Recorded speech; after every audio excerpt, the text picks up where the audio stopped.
सती प्रथा, बाल विवाह, इतने सारे ढोंग, मतलब इनकी लिस्ट आप गिनाने बैठो तो समय कम पड़ जाएगा। आखिर ये इतनी सारी बुराइयां आई कैसे? जब भी कोई धर्म बनता है तो अक्सर उसमें अच्छाइयां जोड़ी जाती हैं और जो पहले से गंदगी चली आ रही है उसको हटाकर अच्छाई जोड़ी जाती है। लेकिन ये तथाकथित जो हिंदू धर्म है इसमें इतनी सारी बुराइयां, तो आज की वीडियो आप अंतिम तक देखिए और आपको A to Z समझ में आ जाएगा कि तथाकथित हिंदू धर्म में इतनी सारी बुराइयां आई कहां से, इसकी क्या सोर्स है। इस वीडियो को ज्यादा से ज्यादा शेयर कर दीजिए ताकि सभी लोगों को ये सच्चाई पता चल सके। इस वीडियो को लाइक करना कतई मत भूलिएगा। जनेऊ यानी यज्ञोपवीत की जो बात है वो सारी बातें स्मृतियों में आती हैं। आज भी ब्राह्मण जो अपना नामकरण करता है स्मृतियों के आधार पे करता है। जीवनचर्या, कहाँ पे खाना है, कहाँ पे पीना है, जितने काम करता है वो क्या करता है, किससे करता है? स्मृति से करता है। तो इसीलिए आप देखेंगे ये नाम जो मनुस्मृति बहुत फेमस है, लेकिन ब्राह्मणों ने कहा कि मनुस्मृति तो सतयुग के लिए थी। फिर इसने तरह तरह की स्मृतियां पेश कर दी, 18 तरह की स्मृतियां पेश की।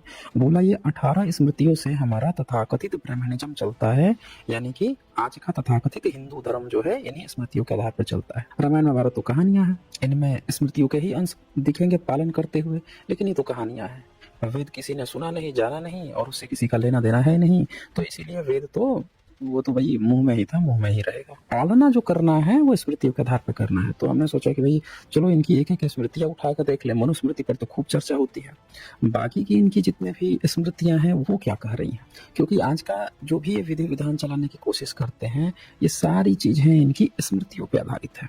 आपको राम पकड़ा दिया गया या कृष्ण पकड़ा दिया गया या जो कोई भी कैरेक्टर पकड़ा दिया जाए, उन भी जो भी अपना काम करेंगे वो स्मृतियों के आधार पर उनका खाका दिखाएंगे ये कहानियों में। यानी कि इनका राम भी स्मृतियों का पालन करते हुए दिखाया जाएगा कहानी में, या कृष्ण भी। वैसे तो आप जातक कथा पढ़ेंगे तो बोधिसत्व है, लेकिन जब इन्होंने अपनी रामायण लिखी है तो उसमें राम के माध्यम से बोधिसत्व राम को इन्होंने स्मृति पालन करने वाला मनुवादी राम बना दिया। तो कोई बात नहीं है, आप बना दीजिए। हम आइए आज चर्चा करते हैं व्यास स्मृति की कि किसके लिए लिखा, क्यों लिखा, क्या चीजें हैं इसमें। और जब भी ये ग्रंथ लिखते थे, एक बात और मैं आप लोगों को क्लियर बता दूं, तो ऐसा लगता था कि जैसे मेन जो इनका फोकस रहता था चून पे। इनके सारे ग्रंथों में जितने भी ये किताबें लिखे हैं इसमें 3-4 चीजें जो है ना वो बड़ी फैक्चुअल सी चीज है। एक तो आपको जहां तहां आपको देखने को मिलेगा चून पे। चून मतलब समझ रहे हैं? धंधा, धंधा, पैसा। कहीं से भी दान मिल जाएगा फ्री में। और दान कौन देगा? मेहनत का स्वर्ग देगा।